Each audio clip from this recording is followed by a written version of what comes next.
Agora vai, foi. Agora vai. Então, antes de nós iniciarmos, vamos nos colocar de joelhos para nós levarmos a Deus uma prece. Pedir um voluntário que faça a oração para nós, por favor. Levanta mais. Ou uma voluntária.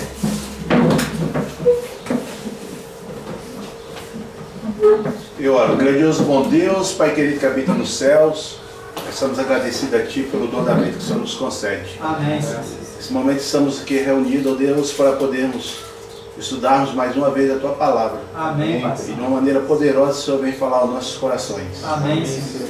E tudo que nós vamos falarmos aqui, possamos tirar grandes lições para a nossa vida. Deus. Amém, Pai. Não nos deixe ser enganados nesse mundo, mas que nós possamos ouvir a Tua voz falando sempre aos nossos corações. E ajuda-nos a ser obediente à Tua palavra, conforme o Senhor quer que sigamos os Seus mandamentos. Amém. Abençoa o irmão que vai falar, que vai compartilhar conosco. O Senhor use mais uma vez em nome por amor de Jesus. Amém. Amém. Amém.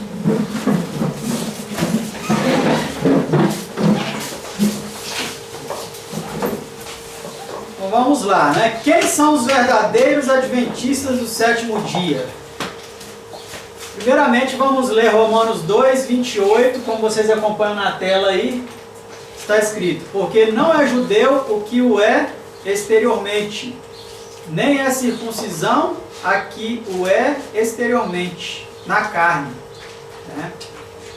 Então, parafraseando esse verso, nós poderíamos dizer: não é adventista o que é nominalmente, nem é cristão o que o é aparentemente, nos templos. Né? Então, a aparência, ela não diz nada.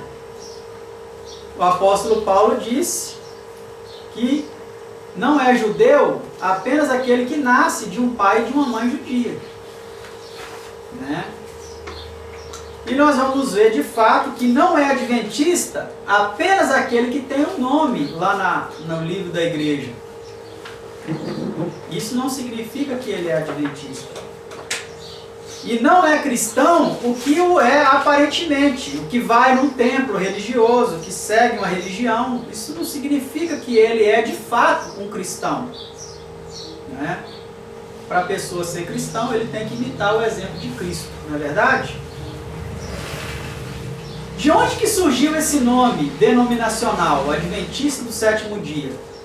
A senhora White, ela disse na sua carta 110, escrita no dia 7/7 de 1902, o seguinte: somos adventistas do sétimo dia.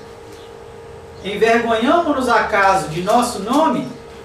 Respondemos: não nos envergonhamos. É o nome que o homem nos deu, é isso? Deus. É o nome que Deus nos deu. Né? Esse nome indica a verdade que deve ser o teste das igrejas. Adventista, porque aguarda o advento. Nesse ponto, até o diabo e os seus anjos são Adventistas. porque eles também aguardam que Jesus vai voltar. Todas as outras igrejas aguardam que Jesus vai voltar. Mas do sétimo dia são poucos, né? Adventistas do sétimo dia. Esse nome foi dado, foi colocado na nossa igreja em 1863. Ela recebeu esse nome. A essa altura, ela já tinha estudado uma série de ensinos bíblicos e já tinha, de certa forma, estabelecido algumas compreensões da palavra de Deus que fizeram com que eles recebessem esse nome. Pelo menos duas está provado nesse nome. Eles, mesmo decepcionando em 1844, continuaram o quê? Esperando que Jesus ia voltar. Só que agora eles começaram também a observar o sétimo dia como o dia correto de descanso. Porque antes, em 1844, tinha pessoas ali de várias denominações, né? E nem todas, pelo contrário, a maioria não guardava o sábado, mas Deus revelou essa verdade, como outras verdades, como a do santuário, e eles foram estabelecendo essas verdades. Vamos ver mais um texto sobre esse nome denominacional.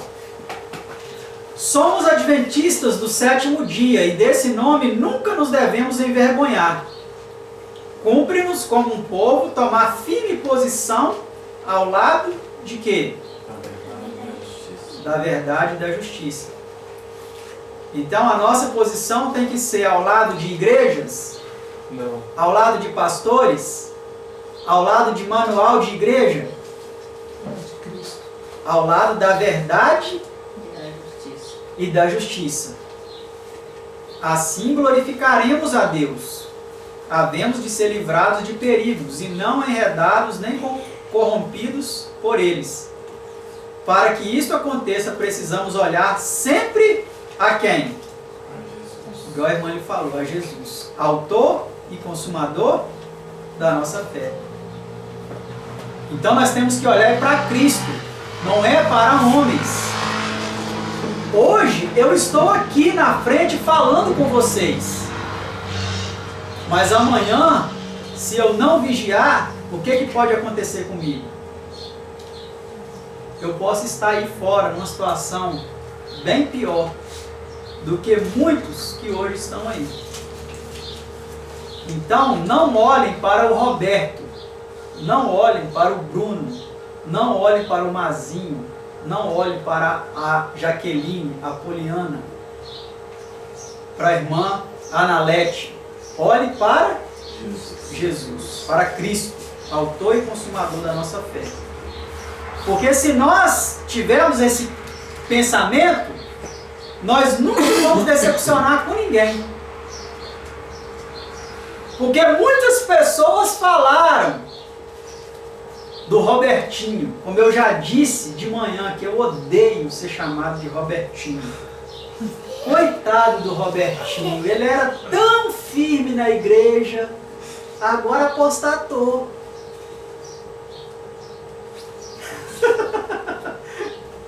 Coitado do Bruno, ele era tão firme na igreja, ia aceitar essa heresia aí, ó.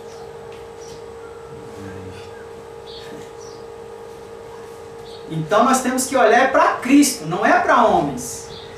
E um dia Jesus vai mostrar quem é quem, né? Por enquanto a gente erra muitas vezes quando a gente julga alguém, né?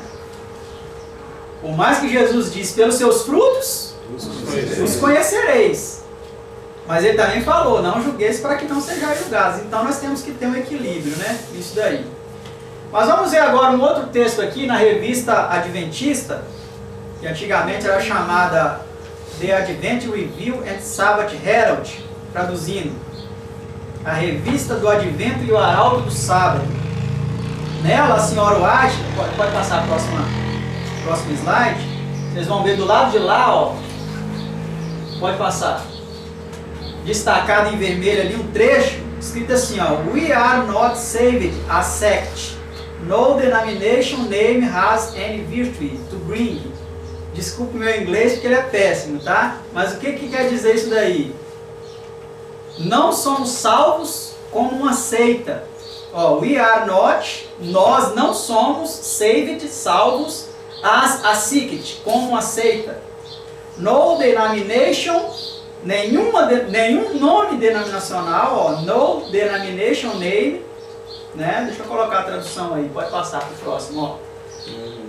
Isso aqui é direto do site dos livros oficiais da igreja da senhora White, do site oficial dos livros de Ellen White. Está o link lá em cima, depois se vocês quiserem pegar essa palestra e clicar naquele link, vocês vão ser direcionados direto à página, essa página aqui, ó. Só fiz o print e coloquei aí, ó.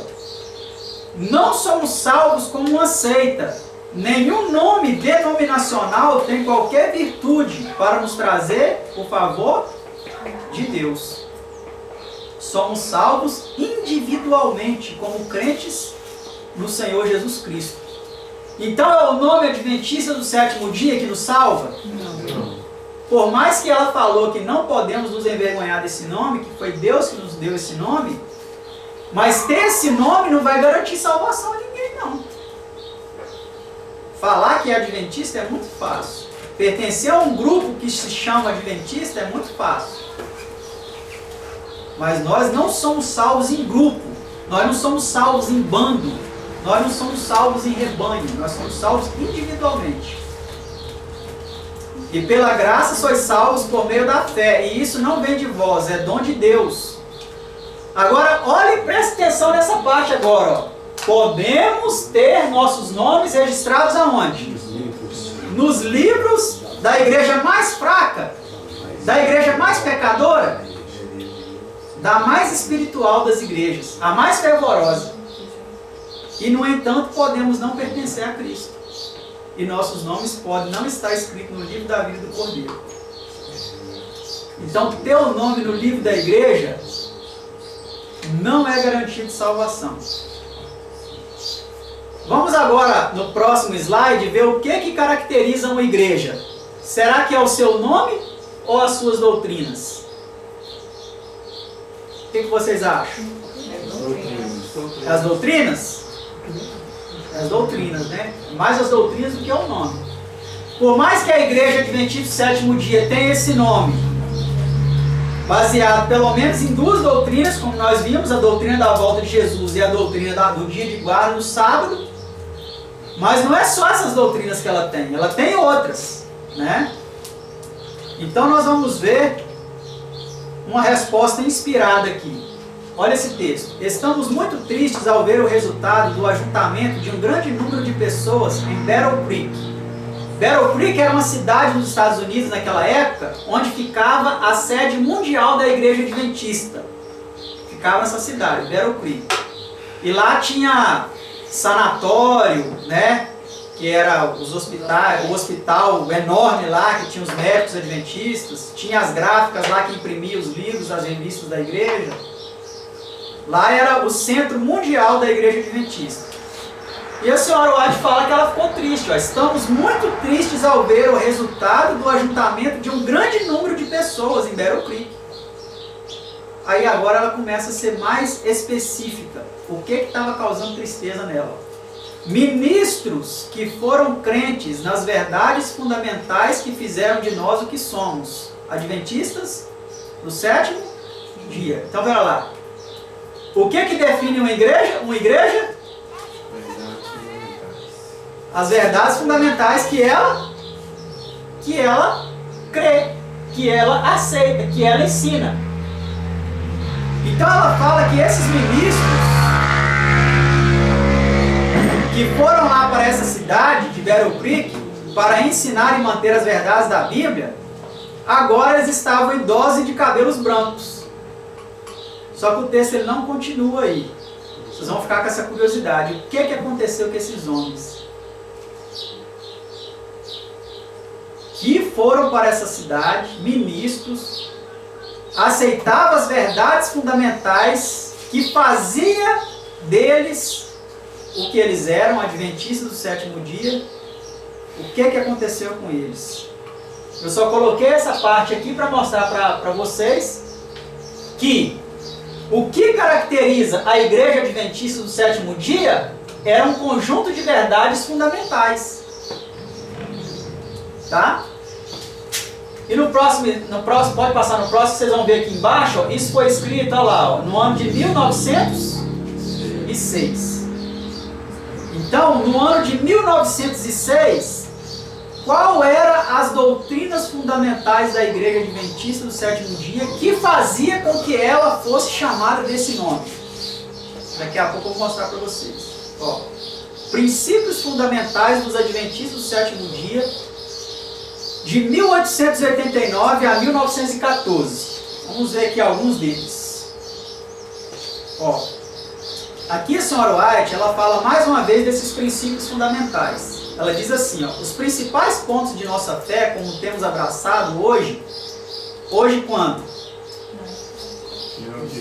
1903. Porque aqui a gente corre o risco de ler o quê? Com óculos da igreja moderna. A gente tem que ler com óculos da igreja daquele tempo que ela estava escrevendo. Os principais pontos de nossa fé, como temos abraçado hoje, estão firmemente estabelecidos. Eles tinham alguma dúvida? Ponto após ponto foram claramente definidos. E todos os irmãos estão o quê? juntos em harmonia. O grupo inteiro dos crentes está unido na verdade. Existiram aqueles que vieram com estranhas doutrinas, mas nós nunca tememos nos encontrar com eles. As nossas experiências foram maravilhosamente estabelecidas pelo Espírito Santo. Então, no ano de 1903, as doutrinas da Igreja Adventista do Sétimo Dia, que fazia dela o que ela era, Adventista do Sétimo Dia, que definia o que ela era, estava firmemente estabelecidas. Mas por que hoje eles falam que a doutrina da Trindade é uma luz progressiva? Se Ellen White falou que naquele tempo já estava tudo firmemente estabelecido. Acha melhor, você acha melhor do que Se acha melhor do que a própria, os próprios pioneiros, né? Vamos ver então no próximo slide um pouco mais que ela fala sobre esses princípios fundamentais. O conhecimento de Deus é o fundamento de toda verdadeira educação e de todo serviço verdadeiro. É a única salvaguarda real contra a tentação. Por ele unicamente nos podemos tornar semelhantes a Deus no caráter. Então, dos princípios fundamentais, qual que é o principal deles? O conhecimento de Deus.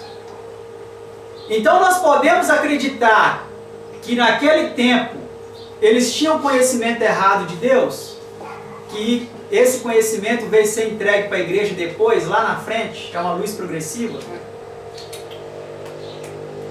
Nós podemos acreditar que um Deus que estabeleceu um povo numa data profética, que entregou para eles grandes verdades que ninguém no mundo entendia e ensinava, como a verdade do santuário, a verdade do sábado e várias outras. Esse Deus deixou de dar a eles o conhecimento sobre si próprio, para isso ser entregue lá na frente com alguém que fala que isso é uma luz progressiva? Não tem sentido. Não tem sentido. Um Deus grande como esse, que revelou a eles tantas verdades, falar assim, ó, eu vou mostrar para vocês várias coisas, mas não vou falar a verdade sobre mim não, tá? Vocês vão receber só um grupo de verdades, aí depois que vocês morrerem, eu vou dar isso para outras pessoas, porque vocês não merecem essas verdades.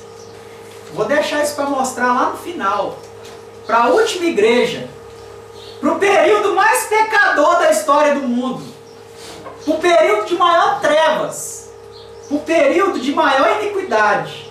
Eu vou mostrar quem sou eu para esse povo. Para vocês não. Tem cabimento um negócio desse? Não tem cabimento. Mas é isso que eles querem que a gente acredite. E quando nós olhamos os princípios fundamentais da igreja naquela época, nós notamos que as doutrinas da igreja, pode passar o próximo, ó, os princípios fundamentais, yearbook, significa anuário, livro do ano. Todo ano a igreja publicava um livro chamado yearbook, que em português significa anuário. O que era esse livro? Era um livro onde eles publicavam o endereço de todos os novos templos adventistas que estavam sendo fundados no mundo inteiro. E esse livro era espalhado pelo mundo, para que quando alguém quisesse encontrar uma igreja, sabia onde que estava. E no final desse livro, colocava ali as doutrinas da Igreja Adventista do Sétimo Dia. E no livro de 1889, está lá a doutrina lá, ó, do lado, sobre Deus. Pode passar no próximo que eu trago a tradução para vocês. Ó. A primeira doutrina que nós vimos que a mensageira do Senhor falou que o conhecimento de Deus é o quê? É o principal fundamento de toda verdadeira educação. É o principal fundamento. Enquanto que a Igreja Católica diz que a doutrina da Trindade é a doutrina central da fé católica, sobre ela estão baseados todos os outros ensinamentos da Igreja, Deus também ele fala, ó, o meu conhecimento, o conhecimento sobre mim, sobre Deus, é o principal de todos os conhecimentos. E eles mostraram isso na prática, colocando na doutrina número 1. Que existe quantos deuses? Um Deus. Existe um Deus. Quantas pessoas? Um ser pessoal. Um ser pessoal e espiritual. O Criador de todas as coisas. Onipotente, onisciente e eterno. Infinito em conhecimento, santidade, justiça, bondade, verdade, misericórdia, imutável e presentes em todos os lugares por seu representante, o Espírito Santo. Salmo 139, verso 7. Então vocês notem que eles acreditavam também no Espírito Santo. Mas eles acreditavam que existia um único Deus que era um ser pessoal. Além de ser um ser espiritual, ele era também um ser o quê? Pessoal, era uma pessoa. Não era duas, não era três, era uma pessoa. Era isso que eles acreditavam. Está o link aqui embaixo, vocês podem consultar depois.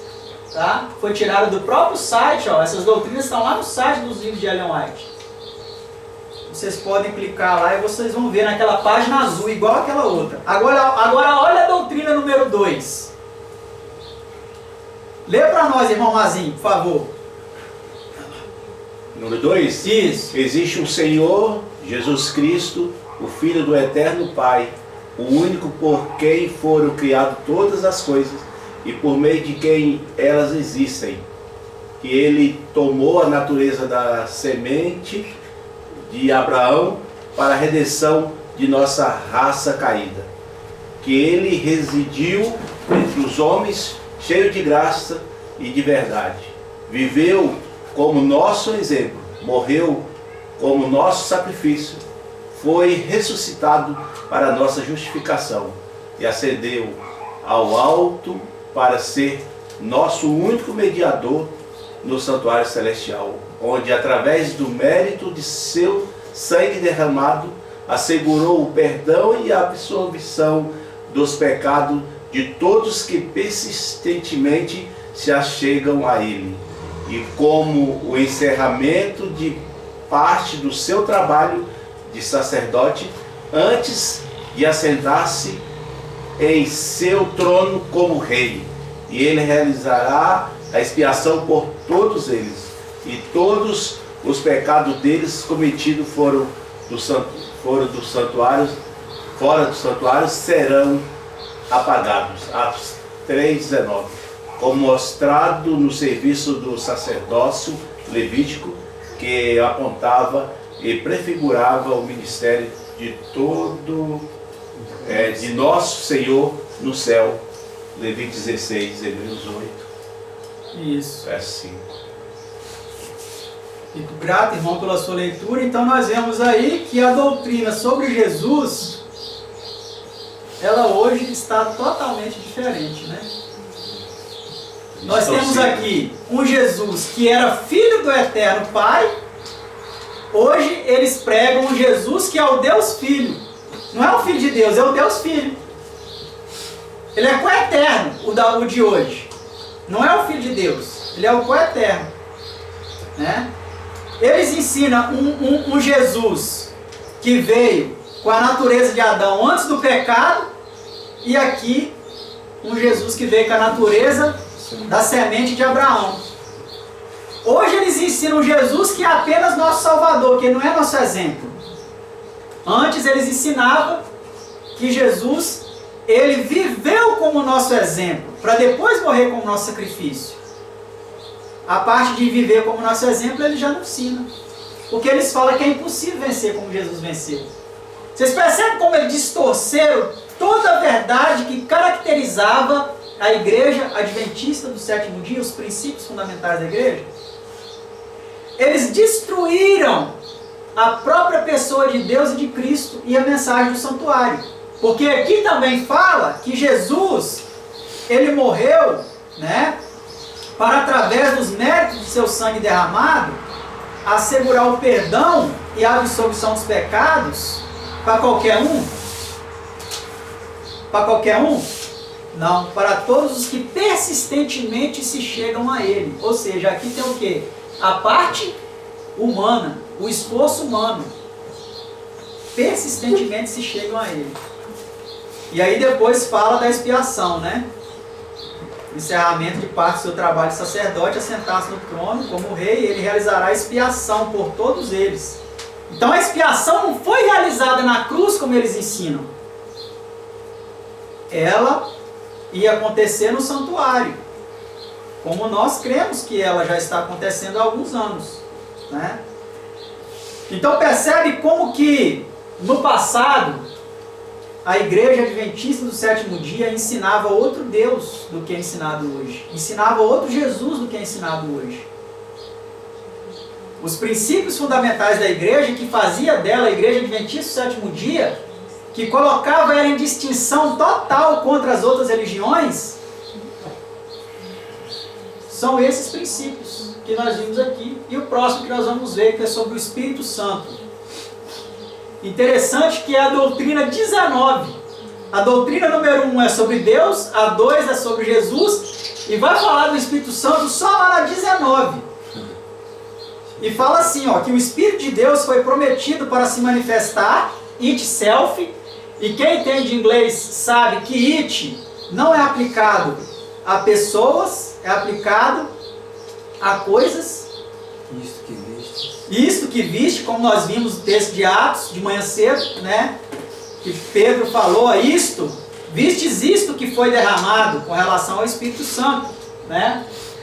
Então aí fala que ele foi prometido para se manifestar na igreja através de certos dons, referidos em 1 Coríntios 12 e Efésios 4, que estes dons não são designados para substituir ou tomar o lugar da Bíblia, que é suficiente para nos fazer sábios para a salvação.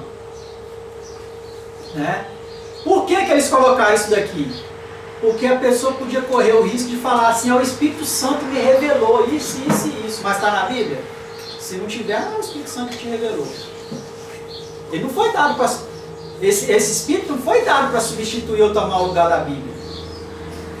Além disso, a Bíblia pode nos fazer entender a posição do Espírito Santo, em específico, os vários canais de sua operação, itis. Lá em inglês, nas doutrinas, está itis, sua operação, que este Espírito simplesmente fez provisão para itis, mais uma vez, sua própria existência e presença com o povo de Deus, até o fim dos tempos, para guiá-los à compreensão da palavra que ele inspirou. Aí fala it de novo, né? Para convencer do pecado e realizar uma obra de transformação no coração e na vida. E os que negam ao Espírito seu lugar e operação, negam claramente aquela parte da Bíblia que atribui sua obra e posição.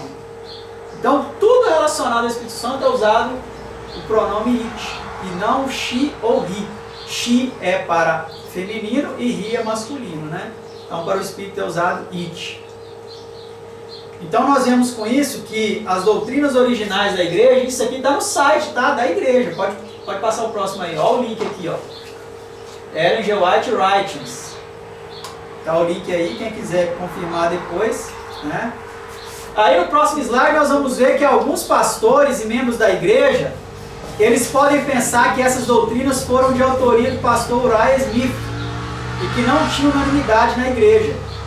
Por quê? Porque na doutrina, quando eles escreviam os princípios fundamentais, estava escrito aqui, ó, by the late Uriah Smith, ou seja, escrito por Uriah Smith, né? E aí muitos pastores falam assim, isso aí era o Uriah Smith que escreveu. Mas naquele texto anterior nós vimos que a irmã White falou que existia o que entre eles? Unanimidade. Eles estavam unidos nessas doutrinas. Por mais que é um homem que escreveu, porque não tem como você pegar todo mundo e mandar eles escrever algo uniforme. Tem que ser uma pessoa mesmo para escrever. Mas existia unanimidade entre eles. E aqui agora nós vamos ver uma prova de que essa unanimidade existia com esse próprio homem aqui, ó, Leroy Edwin Fromm. Esse senhor aí que aparece na imagem aí, ó. Nesse vídeo aqui do YouTube, é um vídeo de 2 minutos e 34, ó. Sabe o que esse homem está fazendo aqui nesse jardim, olhando para esse negócio no chão? ele está olhando para o túmulo desse pastor, um pastor adventista. Ele está no cemitério desse pastor. Vocês podem assistir depois esse vídeo aqui, que vocês vão ver, sabe o que é que ele descobriu, esse irmão aqui? Ele descobriu que esse pastor que introduziu a doutrina da Trindade na Igreja Adventista do Sétimo Dia na década de 1920, no túmulo dele tem símbolos maçônicos. Ele foi enterrado num cemitério maçônico lá nos Estados Unidos. Quem introduziu a doutrina da Trindade na Igreja Adventista, além de maçom, ele era um jesuíta infiltrado. Tem uma entrevista também de um irmão lá dos Estados Unidos entrevistando uma enfermeira, uma senhorinha idosa, que conheceu um pastor, né, antigo da Igreja Adventista, e ela teve, uma vez ela teve encontro, essa enfermeira, ela teve encontro com uma mulher que estava visitando a igreja. E essa enfermeira, já no alto da sua aposentadoria, lembrando essa situação, ela contou a história desse encontro, dessa mulher que visitou a Igreja Adventista. E quando ela estava na Igreja Adventista, ela viu esse pastor chegando e ela tomou um susto. E ela falou assim: o que esse homem está fazendo aqui? E a mulher virou para ele e falou assim: ele é um pastor da Igreja Adventista. Não! Esse homem estava na igreja lá celebrando a missa domingo passado. Esse homem é um padre. Ele é sacerdote lá na nossa igreja. Uma mulher da igreja católica visitando a igreja adventista viu um padre disfarçado de pastor dentro da igreja adventista. Quem é ele? É esse. Esse homem aí, ó, Leroy Edwin Fromm. Entende? E ele escreveu um livro contando a história da igreja adventista. E aqui eu coloquei para vocês uma página desse livro, ó, a página 342, o livro se chama Movement of Destiny, que traduzido significa movimento do destino, né? Que esse movimento do destino, no caso, seria a Igreja Adventista do Sétimo Dia. E sabe o que é que ele diz? Sabe o que é que está escrito ali, ó? Olha a tradução, o que está escrito ali? Porque muitos pastores falam que essas doutrinas não tinham sido votadas. De 1889, de 1905... Eles falam que essas doutrinas foram escritas por Uriah Smith, que isso não foi votado pela igreja, mas que essa com a Trindade foi votada. Então agora um testemunho de um homem que foi quem introduziu a doutrina da Trindade na igreja. Olha o que ele fala sobre as doutrinas antigas da igreja, entre elas aquela que nós lemos lá falando sobre Deus, sobre Jesus, sobre o Espírito Santo. Um grupo mais representativo não poderia ser encontrado em 1894. Esses homens eram os líderes e porta-vozes que nós indicamos e representavam o adventismo na sua forma mais ampla e verdadeira. Eles eram quantos? 1521. Que Henry Nicola, como ministro, assinou o primeiro, seguindo-os os nomes que enchiam 5 páginas, 31 parágrafos, de nome de pessoas que assinaram essa doutrina, de líderes da igreja adventista que assinaram aquelas doutrinas. 1521. Ele fala até qual foi o primeiro da lista: Henry Nicola, o primeiro pastor que assinou, seguindo-se os nomes que enchiam 5 páginas, 31 parágrafos, logo a seguir de algumas coisas que os adventistas acreditam, aprovando as doutrinas da igreja naquela assembleia. Eles eram a voz mais autorizada do adventismo. Esta foi uma declaração que marcou época, a mais representativa, compreensiva e autorizada declaração das crenças fundamentais na história até aquele tempo, 1894. Doutrina do Deus único, doutrina do Jesus verdadeiro, doutrina do Espírito Santo verdadeiro. E ele escreveu isso, olha lá o ano, ó, 1971. A doutrina da Trindade já tinha entrado na igreja naquela época. Então ele era padre? Ele era padre e maçom. E entrou como pastor da igreja adventista. Entrou como pastor para levar a Trindade lá para dentro da igreja. E mesmo levando a Trindade, porque em 1971 a Trindade estava na igreja, ele deu testemunho de que em 1894 aquelas doutrinas foi votada e aprovada por 1521. Votada, aprovada e assinada 5 páginas de assinatura de pastores da igreja que aprovaram aquelas doutrinas.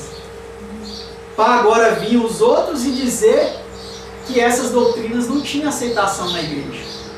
Então a verdade está aí, ó, a capa do livro. Está no próximo slide. O irmão vai mostrar para nós, enquanto isso eu tomo um pouco mais de água aqui também. A capa do livro Movement of Destiny.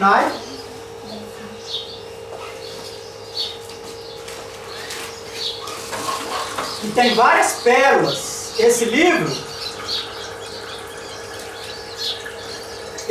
que ele escreveu, contando a história da igreja adventista, ele fala até como que ele desenvolveu a doutrina da Trindade dentro da igreja. Sabe o que ele diz nesse livro aí? Ele confessa. Ele fala assim, e agora eu vou fazer uma confissão franca para vocês. Quando eu fui pesquisar sobre o Espírito Santo, eu pesquisei nos livros de fora da nossa fé. Porque nos livros da nossa igreja não tinha nada, salvo algumas coisas no Espírito de Profecia.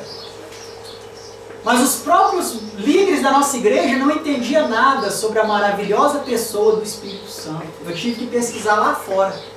Ele fala nesse livro aqui, ó. Vamos para o próximo. Então aqui vem a pergunta, essas doutrinas continuaram? O que a IASD tem agora como doutrinas? Essa página aí é a página do livro Nisto Cremos, a página, uma das primeiras páginas ali explicando uma palavra a respeito das 27 doutrinas fundamentais dos Adventistas do sétimo dia. Pode passar, irmão. Vamos ver aí o que é falado na introdução do livro Nisto Cremos, que esse livro aí ele já veio com a doutrina da Trindade, na década de 80. Esse livro aí, ó.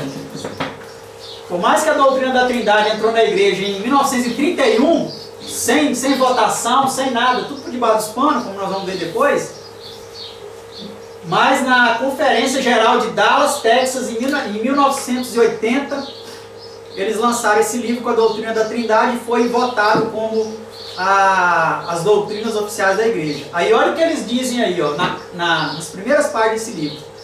Durante muitos anos, os adventistas do sétimo dia têm se demonstrado relutantes em formalizar um credo, no sentido usual dessa palavra. Credo vem da igreja católica, né? O credo católico, o credo de Atanásio, que falava sobre a Trindade, o credo de não sei mais o que, né? Tudo de origem católica. Então a igreja tinha resistência em formalizar um credo, um livro que fosse como um catecismo da igreja adventista. Ela não queria fazer isso. Esse aí foi o primeiro. Entretanto, de tempos em tempos, tendo em vista propósitos práticos, temos constatado a necessidade de resumir as nossas crenças. Aí ali, olha o que eles explicam, ó. Vem dando todas as dicas ali, ó. Em 1872, a editora adventista de Battle Creek, Michigan, publicou uma sinopse de nossa fé, em 25 proposições. Lembra lá que a senhora White falou que os ministros estavam de cabelo branco, tinham aceitado as doutrinas fundamentais da igreja, que fizeram da igreja o que ela era, mas nós não terminamos de ver, depois nós vamos tentar de ver o que esses homens fizeram. Este documento, tendo sofrido rápidas revisões e sido ampliado para 28 sessões, apareceu no Yearbook Denominacional de 1889, aquele que eu mostrei para vocês lá, que tinha doutrina verdadeira sobre Deus, sobre Jesus, sobre o Espírito Santo. O texto não constou de edições sucessivas da publicação, ou seja, ele foi publicado só em 1889 e nos próximos yearbooks de 1890 até 1904 ele não foi publicado de novo. Mas aí eles falam, mas foi novamente inserido no exemplar do livro Yearbook de 1905. Essas doutrinas, essas sinopses da nossa fé, com 25 crenças, 25 proposições. Continuou sendo publicado de 1905 até 1914, do mesmo jeito. Em resposta a um apelo dos líderes denominacionais africanos, quanto a uma declaração que ajudaria os oficiais governamentais e outros a obterem melhor compreensão do nosso trabalho, olha o golpe aí, ó. O golpe está aqui, ó. Vocês notaram? Vou ler de novo, ó. Em resposta a um apelo dos líderes denominacionais africanos, o que é isso?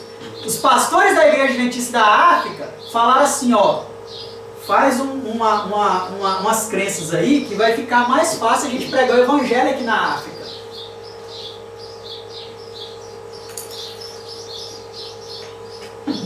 Para obterem uma melhor compreensão do nosso trabalho, para eles entenderem que nós não somos uma seita.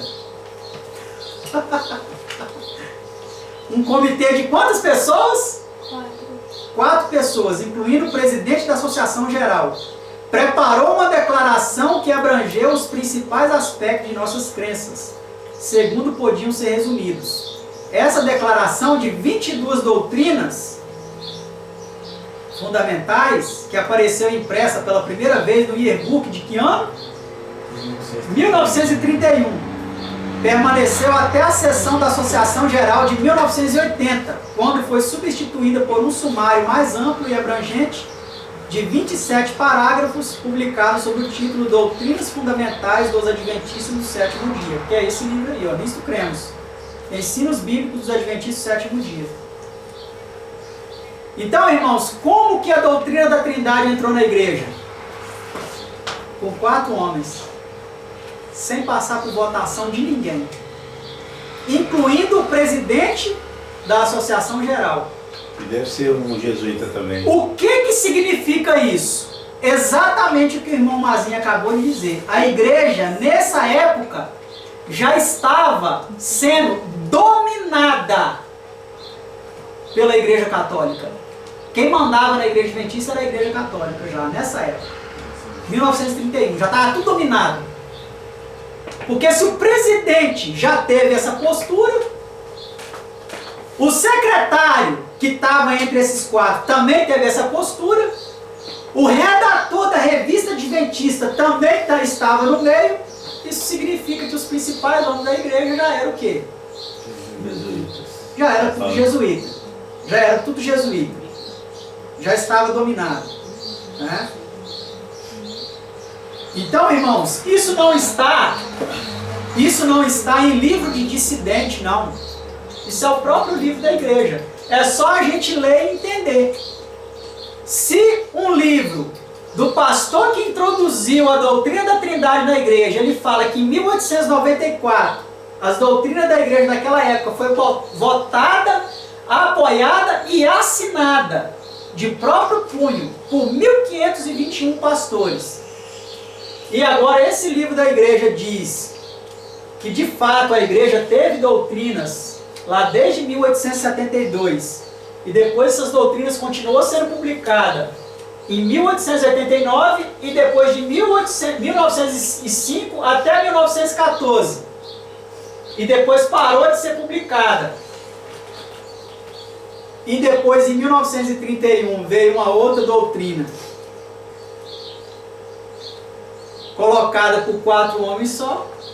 Então, só não entende isso quem realmente está muito cego. Você está muito cego para não entender isso aqui, não enxergar isso aqui. Né? Então, hoje, as próximas doutrinas da igreja, nesse livro lá, está lá. Ó. A primeira é o quê? As Escrituras Sagradas. Colocar a Bíblia acima de Deus.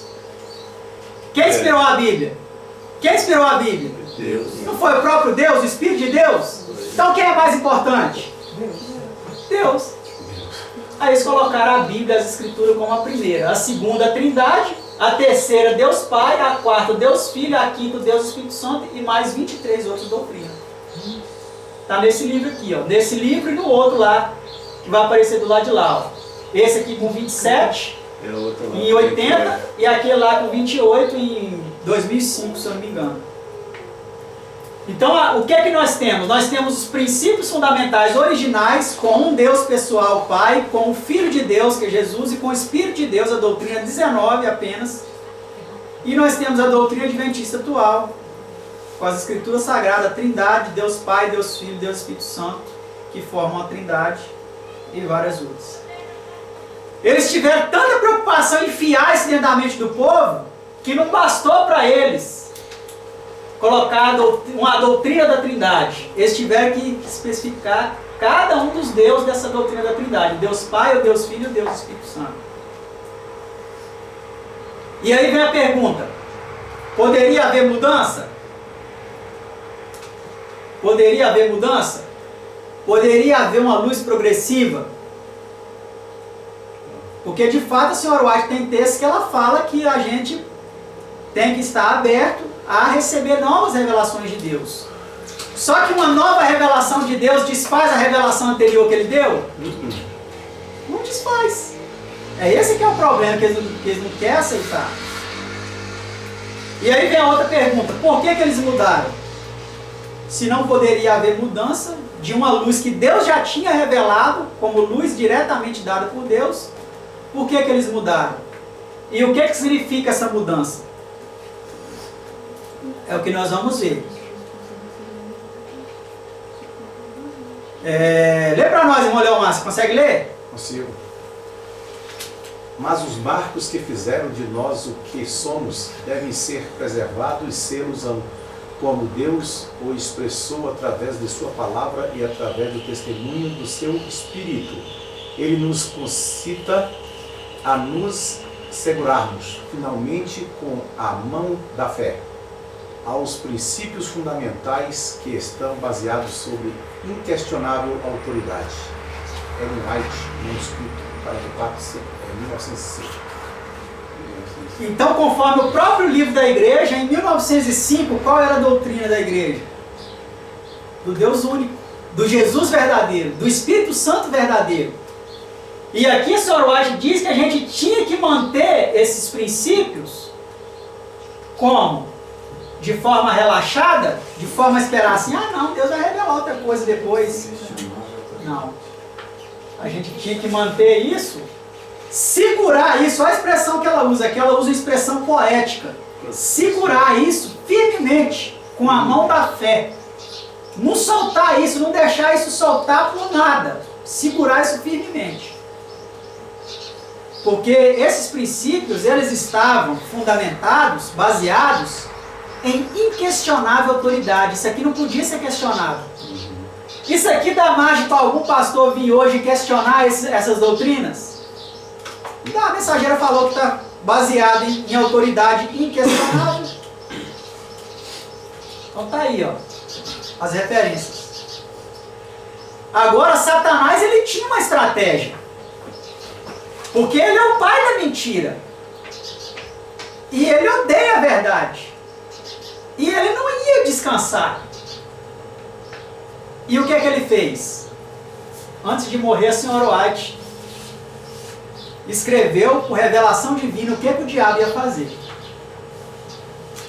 Ela disse assim, ó: o inimigo das almas tem procurado introduzir a suposição de que uma grande reforma devia efetuar-se entre os adventistas do sétimo dia, e que essa reforma consistiria em renunciar às doutrinas que se erguem como pilares da nossa fé e empenhar-se no processo de reorganização.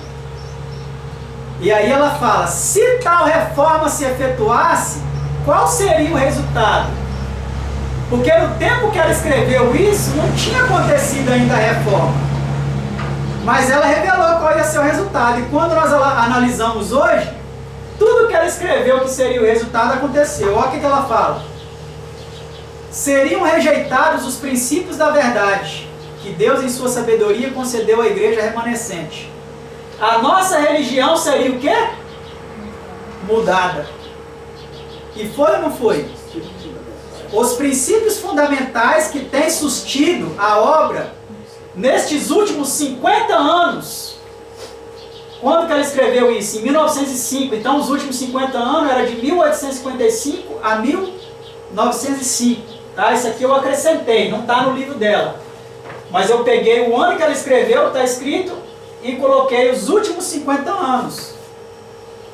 Esses princípios que perdurou durante esses anos aí, eles iam ser considerados como o quê? Erros. Como erros. A igreja errou, ela não tinha luz sobre isso. Nossos pioneiros erraram, eles não sabiam. Hoje Deus concedeu uma luz, é a luz progressiva. Já vi um doutor, pastor da igreja também dizendo que as profecias também estão tudo errado. Estão tudo errado, né? Tá vendo? Então, eles estão certos. A mensageira do Senhor está errada. As doutrinas da igreja dos seus primeiros 50 anos que estão erradas, né? Olha a continuação desse texto. O que é que ela continua dizendo, irmão? Pode passar.